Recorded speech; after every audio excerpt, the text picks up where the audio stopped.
벌써 한 20여 년 됐습니다. 제가 부천 우리 교회에서 전도사로 심우할 때였습니다. 그때 청년들 담당을 하고 교육을 하고 있었습니다. 교회 청년 여대생이 하나가 있었는데 서울에 사는 여대생이 부천으로 와서 대화를 하겠다고 내려왔습니다. 저희 집이 그때 서울시인데 바로 정문 옆에 집에서 살고 있었는데, 서울시인데 올라가면 중앙에 잔디밭이 있습니다. 그리고 그 잔디밭 중앙에 분수대가 있었는데 그 분수대 옆에 앉아서 이제 기다리고 있었습니다. 이제 이 서울시인데 길이 소사역에 내려서 쭉 올라가는 길이 일명 골고다 언덕입니다. 아주 그 언덕이 다리가 굵어져요. 그래서 거기 몇 년 다니면, 그래서 그 학생이 거기를 이제 힘들게 올라와서 이제 잔디밭에 앉아서 이런저런 얘기를 나누는데, 인사를 나누고 나서 이 청년의 얘기가 아주 냉랭하고 따갑게 이렇게 저에게 질문을 했습니다. 전도사님, 하나님 세디스트인가요? 세디스트라는 게 뭐냐면 가학적인 것을 즐기는 사람을 세디스트라고 합니다. 하나님 세디스트인가요? 굉장히 충격받았습니다. 제가 그 얘기를 듣는데 그래서 아마도 이제 큰 일이 있나 보다 그러고 이제 여러 가지 얘기를 하면서 이제 나누기 시작했는데, 이 자매가, 이 청년이 인생이 너무 힘든 거예요. 인생이 괴로운 거예요. 인생이 살고 싶지 않은 거예요. 너무 사는 게 지겹고 불안하고 행복하지 않고 우울하고 어려운 거예요. 이 자매는 서울의 중산층쯤 되는 그런 가정이었습니다. 못 사는 가정이 아니에요. 아빠가 그 당시에 제가 기억하기로 교감 선생님이었으니까 그렇게 어렵지 않은 가정이었고, 중앙대를 다니는, 유수한 대학에 다니는 그런 학생이었고, 그래서 그렇게 고난이나 어려움들, 고통들이 많으리라고 생각하진 않았는데 뚜껑을 열고 얘기하는데, 그러면서 하나님이 왜 나를 만들었는지 모르겠고, 왜 나를 태어나게 했는지, 왜 나를 이렇게 존재하게 했는지 모르겠다고, 내가 이렇게 힘들 걸 아시면서 하나님은 왜 나를 만들었냐, 왜 태어나게 했느냐, 왜 힘들게 내가 이렇게 살 걸 알면서 왜 나를 존재시켰냐라는 거예요. 하나님 세디스트인가요? 내가 이렇게 힘들고 고통받고 어렵게 살 걸 알면서 왜 만드셨냐라는 거예요. 논조가 그거예요. 논조가. 그러면서 그 얘기를 쭉 해나가는데, 나중에는 이 얘기까지, 오늘 본문의 얘기까지 나온 거예요. 하나님, 인간이 죄 지을 걸 알면서 왜 선악과를 만들어서 이렇게 힘들게 하냐고, 인생을. 아니, 하나님 모든 거 다 아시면서 하나님이 선악과를 만들면 인간이 따먹고 죄 지을 걸 알고, 그 죄 때문에 수많은 고통과 아픔과 죽음과 모든 것들이 올 거를 아시면서 왜 선악과를 만들어서 인생을 이렇게 힘들게 하고 죄짓게 만들고 어렵게 만들고 괴롭게 만드시냐라는 거예요.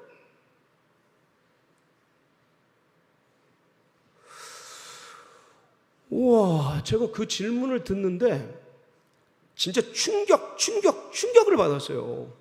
한 번도 그렇게 생각해 보지 못하다가 그렇게 질문을 하는 걸, 물론 의문은 있었죠. 하나님이 왜 선악과를 만드셨을까? 이게 어떤 하나님에 대한 이런 자세가 아니고 궁금증 같은 거였지, 이런 자세로 어떤 의문이 아니었어요. 근데 충격. 이렇게도 생각할 수 있구나. 이렇게도 말을 할 수가 있구나. 이런 생각을 갖고 있구나. 를 그때 충격 속에서 알면서 선악과를 그럼 왜 만드셨지? 파고들기 시작한 거죠. 파고들기 시작. 왜냐하면 하나님이 분명히 인간에게, 부모도 모름지기 태어난 아기에게 나쁜 것을 그 주위에 두지 않거늘 하물며 우리 하나님이 악한 것을 만들어서 두셨겠느냐? 분명히 선악과는 어떤 것이다? 좋은 것이다. 좋은 것이다. 그러면서 이제 이 선악과에 대한 이제 파고들면서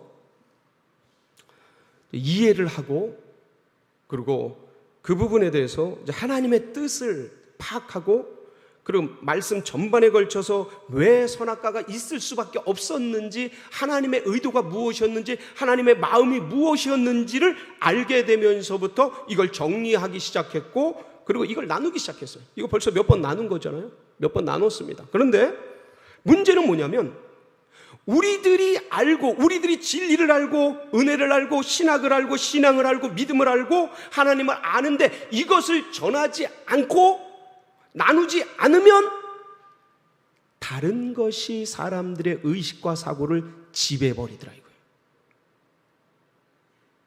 하나님 왜 선악과 만들어서 사람들을 죄짓게 만들고 고통이, 죽음이 이 땅에 오게 하고, 이거는 그 밑바닥에 뭐예요? 하나님 잘못하신 거 아니야? 이런 사고와 의도와 생각들이 지배적으로 퍼져가고 사고를 잡고 있고 그렇게 되더라고요. 그래서 우리가 얘기하지 않으면, 진리를 가지고 복음을 가지고 은혜를 가진 자들이 나누지 않으면 아무도 말하지 않고 오히려 반대되는 것들이 세상을 지배하고, 어린 아이들, 학생들, 청년들, 다음 세대의 의식을 지배하고, 그리고 그들은 그렇게 마치 괴물처럼 자라나서 하나님을 대적하고 하나님을 대항하고, 아니 그 자매가 그때요, 그 청년이 그때 교회를 다니던 자매였어요.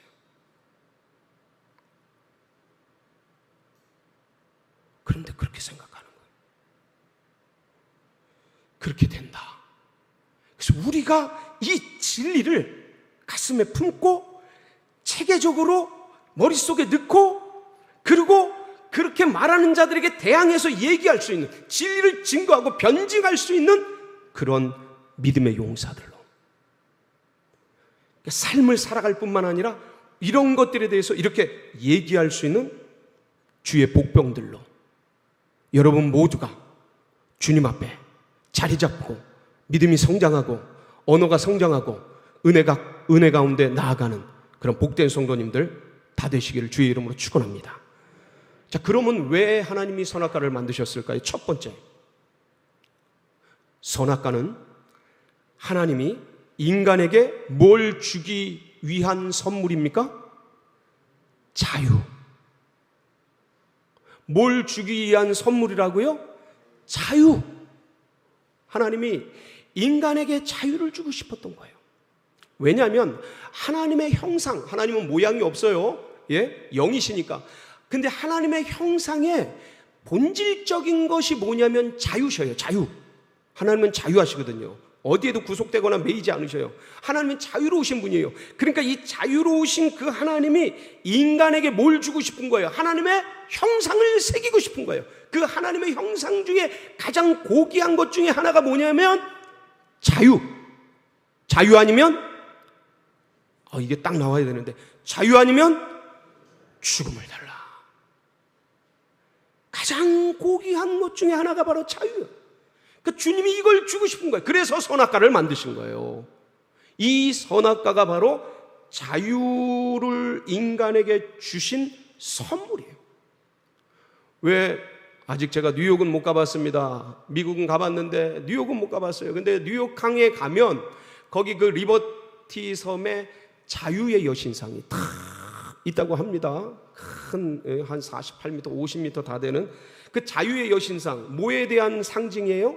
자유에 대한 상징이죠. 미국 독립 100주년을 기념해서 프랑스인들이 선물한 건데, 근데 이 자유의 여신상처럼 에덴 동산 중앙에 너희에게 하나님이 자유를 주셨다는 그 자유의 여신상 같은 상징이 바로 선악과입니다.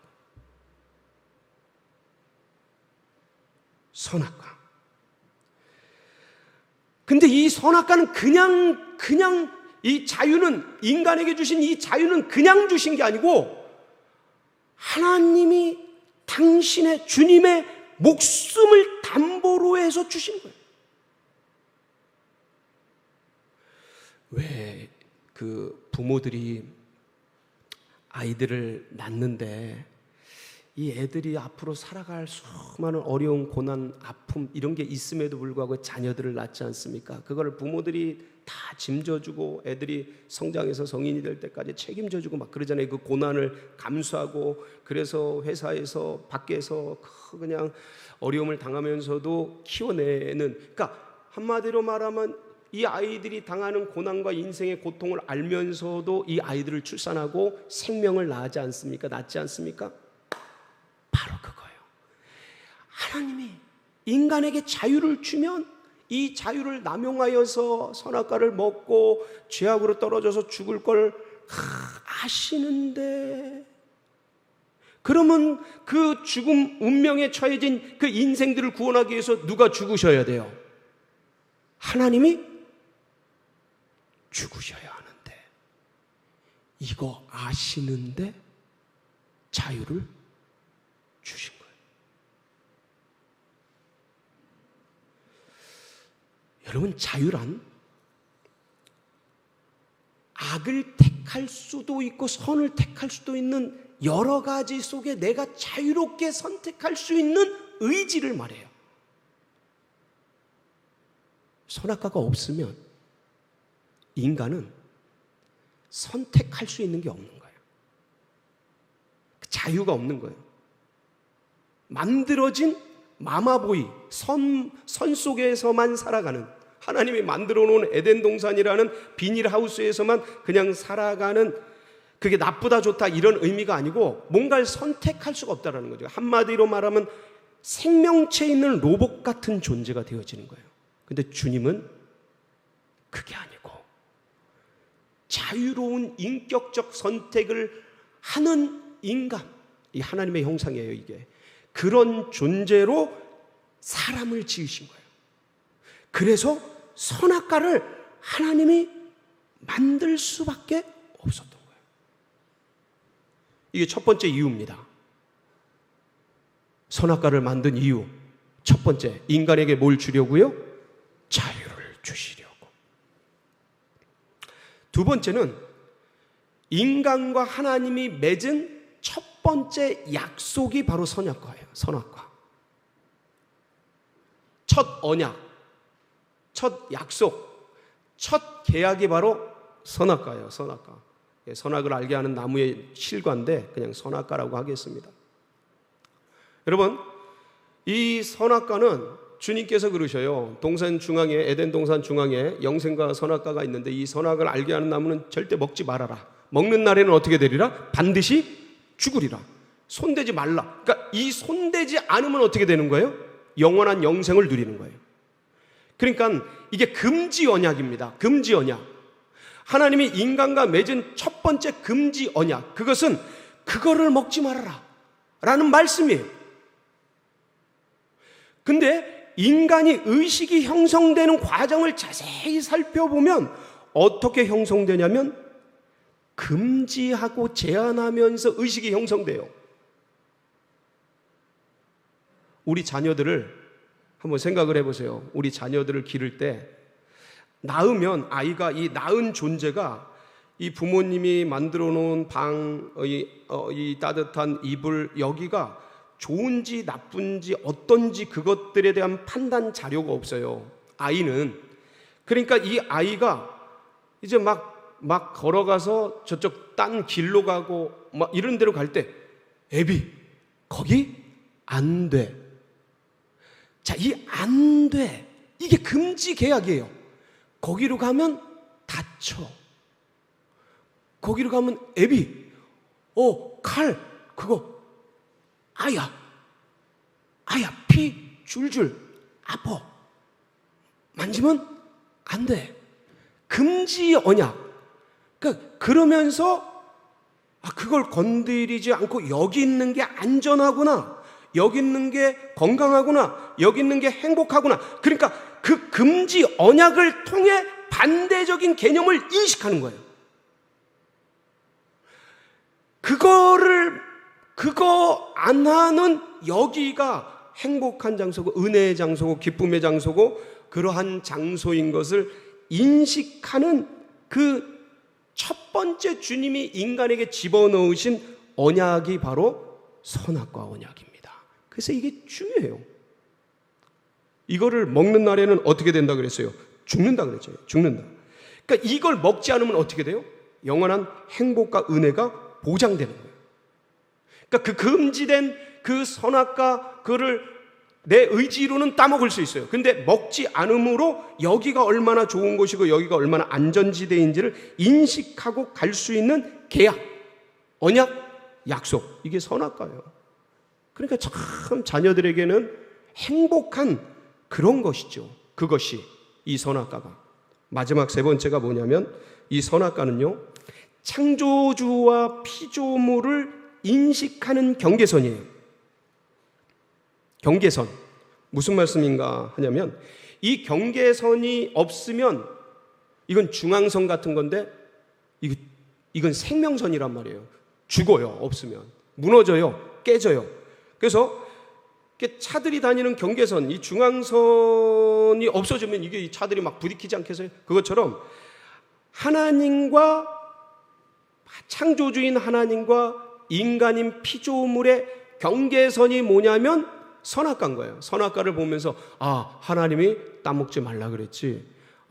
나는 피조물이지. 하나님 창조주이시지. 저건 경계선이지. 저건 건들면 안 되지. 그거를 생각하고 인식하면서 자기가 어떤 존재인지를 파악하는 정체성을 확인하는 거울입니다. 이 선악과가. 그게 없으면 인간이 자기가 어떤 존재인지를 인식할 수가 없어요. 결국은 이걸 건들면서 하나님처럼 되어버리는 그런 우를 이제 범하게 되죠. 근데 그걸 통해서 나는 이 선악과를 통해서 나는 어디로부터 와서 그리고 이 땅에서 무엇을 하면서 그 다음에 이 어디로 가는지 그런 모든 것들을 파악하고 알 수 있는 경계선인 거예요. 정체성을 확인하는 그런 안전지대가 되어지는 거죠. 신과 인간을 구별하는 선. 여러분 우리가 사회생활을 하다 보면 어느 때는 직장이나 이런 데 가면 선임들도 있고 후임들도 있고 그래요. 그러면 그 위에 상사들과 나와의 어떤 보이지는 않지만 경계선들이 있어요. 그거를 침범할 때 상당히 어려워하고 나도 내 후임들이 내가 고유하게 해야 하는 그런 일들을 침범당할 때 어때요? 기분이 안 좋아지죠. 이거는 회사뿐만 아니라 살아가는 삶 속에서요, 부부 관계 속에서도 지켜야 될 경계선이 있어요. 남편이 해야 될 일이 있고, 아내가 해야 될 일이 있고, 서로 같이 해야 될 일이 있고, 이 경계선들이 있는데 그거 건드려지면 아무리 평생을 살아가는 부부이지만 기분이 별로 좋지 않아요. 부모와 자녀의 경계선이 있습니까? 없습니까? 이게 무너지면 사회가 무너지는 거예요. 생명이 무너지는 거예요. 스승과 제자의 경계선이 있습니까? 없습니까? 이게 사라지면 이게 권위주의가 아니고 이 권위의 선이 사라지면 이 경계선이 사라지면 그 사회가 망조가 되는 겁니다. 무너지는 거예요. 겉으로는 삐까번쩍한 것 같아도 속으로 썩어 들어가는 거예요. 나무 밑둥이 썩는 줄 모르고 밑바닥 사회 구조가 썩는 줄 모르고 어느 순간 와르륵 하고 무너지는 거죠. 이 보이지 않는 경계선, 그게 바로 이 선악과입니다. 하나님이 하나님 되시고 피조물 인간이 인간 되는 그 선. 그러니까 이 경계선을 통해서 자기 인식을 하는데 이것이 마치 이것은 자기를 보호해주는 선이 되는 거예요. 생명선이 되는 거예요. 산모에게 연결된 아기의 탯줄 같은 게 바로 이 선악과입니다.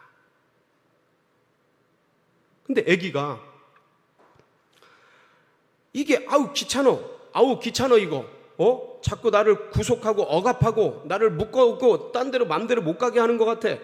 그리고 이걸 탁 끊으면 어떻게 돼요? 이 탁 끊는 거, 이게 선악과를 먹는 거예요. 아기가 엄마의 탯줄을 끊어버리는 거, 이게 선악과를 먹는 거라니까요. 그게 생명선인데, 그게 나를 진짜 자유롭게 해주는 선인데, 그게 나를 보호해주는 행복선인데, 이게 이 뱀의 얘기를 듣고 이게 갑자기 귀찮아지고 이게 날 구속하는 것 같고 억압하는 것 같고 끊어버린 그래서 그걸 먹어버린 그 사건. 다시 말씀드리면 우주에 가면 우주정거장이 있어요. 그 우주정거장에 뭐가 고장나면 우주인이 우주복을 입고 밖에 나가서 그걸 고쳐요. 근데 그때 그냥 나가지 않고, 왜냐면 무중력 상태라 그냥 나가면 그냥 날아가 버리니까 여기에 선을, 이렇게 우주선에 이렇게 연결한 선을 가지고 이렇게 나갑니다. 그걸 뭐라 그래요? 생명선이라 그래요. 근데 우주인이 이거 귀찮아. 나 이거 구속하는 것 같아. 이러고 이걸 끊어버리면 어떻게 되는 거예요? 우주를 마음껏 유영하고 다닐 수 있죠. 그게 자유일까요? 그게 죽음이에요. 이 선을 끊는 게 바로 선악과를 먹는 행위였어요. 이처럼 하나님께서 인간에게 참된 자유와 행복을 주시기 위해서 선악과를 주셨어요. 그런데 인간은 뱀의 유혹을 받아서 어떻게 됩니까? 그걸 따먹고 말죠. 죄에 빠지고 죽음의 운명 가운데, 이미 죽어버린 그 영혼 가운데 던져지게 돼요. 그래서 이런 참담한 어마무시한 죄악과 고통과 어려움들, 사망 권세에 종로로 타는 그 삶이 되죠. 그걸 따먹고 그거 따먹으면 하나님처럼 네 눈이 밝아져서 하나님처럼 돼. 네 눈이 모든 걸 볼 수 있어. 선과 악을 구별하고 모든 걸 볼 수 있어. 하나님처럼 돼. 따먹어. 그 유혹에 넘어간 거예요. 그 보암직도 하고 먹음직도 하고 지혜롭게 할 만큼 탐스럽게 탁 눈이 바뀌면서 하나님께서는 자유롭게 이 선악과를 안 따먹을 수도 있고 생명과를 먹을 수도 있는 이 능력과 권세를 주셨음에도 불구하고 그 자유를 남용해서 결국은 선악과를 따먹고 인생이 무너지게 되고 죄의 종로로 타면서 일생을 불순종의 아들들 가운데 살다가 그렇게 죽어가는 운명에 처해지게 되었던 겁니다. 일생을 탕진하고 세상 헛된 것에 매여서 그 진리가 아닌 지나가는 것들을 그것이 전부인 줄 알고 쫓아가면서 그렇게 살다가 죽음이 다가오는 이 살라고 태어났는데 죽으러 가는 이 불완전한 역설적인 인간의 운명 속에 처해진 그 불안과 두려움 속에 던져진 채 살아가게 되죠. 하나님께서 이런 인간을 긍휼히 여기셔서 다시 인간에게 죄의 종로로 타고 사망의 종로로 타고 원수마귀 사단의 종로로 타던 인간들을 다시 그들에게 자유를 주고 영생을 주고 행복을 주기 위해서 누가 찾아오셔요? 하나님이 인간의 옷을 입고 이 땅에 찾아오시죠. 그분이 누구셔요? 예수 그리스도. 그리고 그분이 그 목숨을 끊어서 살과 피를 찢어서 그러면서 다시 영생의 길, 생명의 길, 은혜의 길을 여시지 않습니까? 여기서 잘 생각해 보면요, 주님이 골고다 언덕으로 십자가로 오셨던 이유가 있어요. 첫사람 아담은요, 에덴 동산 중앙에 가운데 있는 그 선악과 나무, 선악을 알게 하는 나무 열매를 따먹음으로 죄악에 빠졌어요. 먹지 말라 한 그 열매를 먹음으로 무너지고 죽음 가운데 이르게 되었죠. 둘째 아담 되시는 예수 그리스도, 그분이 이 인류의 중심이 되는 예루살렘, 이스라엘 예루살렘, 그리고 그 골고다 언덕, 그 골고다 언덕에 선악나무가 아니라 이제 나무 십자가 위에 달리신 거예요. 에덴 동산 중앙에 선악을 알게 하는 나무 실과인 선악과가 매달려 있듯이, 이제는 인류의 중앙인 예루살렘 골고다 언덕의 나무 십자가에 예수님이 달리신 거예요. 이 첫 번째 선악을 알게 하는 나무는 딱 따먹지 말라라는 금지 명령이셨죠. 이제는 이 십자가 나무에 핀 열매는 먹어야만 사는 영생을 누리는 그런 실과가 되었습니다. 이 말씀을 예수님이 친히 말씀하셔요. 요한복음 6장에서, 요한복음 6장 53절로 55절에 보면 이런 말씀이 있습니다. 같이 한번 볼까요? 시작. 예수께서 이르시되 내가 진실로 진실로 너희에게 이르노니 인자의 살을 먹지 아니하고 인자의 피를 마시지 아니하면 너희 속에 생명이 없느니라. 내 살을 먹고 내 피를 마시는 자는 영생을 가졌고 마지막 날에 내가 그를 다시 살리리니 내 살은 참된 양식이요 내 피는 참된, 나를 먹고 마셔라. 그래야 산다. 그때는 먹었기 때문에 죽었지만 이제 그 죽은 존재들을 살려내기 위해서 나를 먹어라 라고 골고다 언덕 십자가 나무에 핀 열매가 예수 그리스도셔요.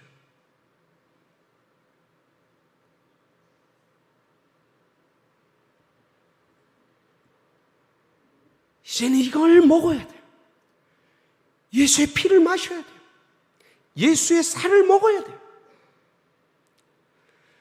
그래서 이제 모든 종노릇으로부터 이 세상 짜놓은 거짓의 종노릇으로부터 사단 마귀는 온 세상을 거짓으로 짜놨어요. 하나님 없다 라고 하는 그 거짓, 하나님을 부인하는 그 거짓, 온 세계를 그렇게 짜놨어요. 그 거짓으로부터 진리의 매, 영생으로, 행복으로, 은혜로, 영원한 삶으로 나올 수 있는 영생의 열매, 그게 뭡니까? 예수 그리스도. 여러분, 첫사람 아담이 죄를 짓고요, 하나님이 그 에덴 동산에 있는 영생과로 나아가는 길을 막아버리십니다. 이유가 있어요. 막으신 이유가, 우리 창세기 3장 22절에서 24절 보면 한번 볼까요? 그 이유가 나오는데, 시작. 여호와 하나님이 이르시되 보라, 이 사람이 선악을 아는 일에 우리 중 하나같이 되었으니 그가 그의 손을 들어 생명나무 열매도 따먹고 영생할까 하노라 하시고, 여호와 하나님이 에덴 동산에서 그를 내보내어 그의 근원이 된 땅을 갈게 하시니라. 이같이 하나님이 그 사람을 쫓아내시고 에덴 동산 동쪽에 그룹들과 두루 도는 불칼을 두어 생명나무의 길을 지키게 하시니라. 생명나무의 길을 지켜 막아 못 들어가게 한 거죠. 왜냐하면 죄를 지은 채 생명나무를 먹으면 영원히 죄 지은 채로 있으니까. 이 죄의 독을 빼내고 이 죄를 씻고 영생할 수 있는 열매, 그게 뭡니까? 예수 그리스도인 거예요. 그래서 둘째 아담 되신 예수께서 골고다 언덕에서 십자가 나무에 핀 열매로 맺으신 거예요. 우리에게 뭘 주기 위해서? 자유를 주시기 위해서. 우리에게 뭘 주기 위해서? 영생을 주시기 위해서. 이 가짜된 세상, 거짓된 세상 가운데 우리에게 뭘 주기 위해서요? 진리를 주기 위해서. 주님이 그 십자가를 지신 거예요. 주님이 그렇게 오신 거예요. 그러니 우리는 다시는 종의 멍에를 매지 말고 이 세상에 빠져 세상의 멍에를 매지 말고 그 어떤 것, 그게 코로나든 그게 홍수든 그게 어떤 것이든 거기에 매이는 존재들이 아니라 우리는 오직 진리에 매여 예수께 매여 하나님 나라에 매여 일생을 살아가는 우리 모든 성도님들 되시기를 주의 이름으로 축원합니다. 같이 기도하시겠습니다.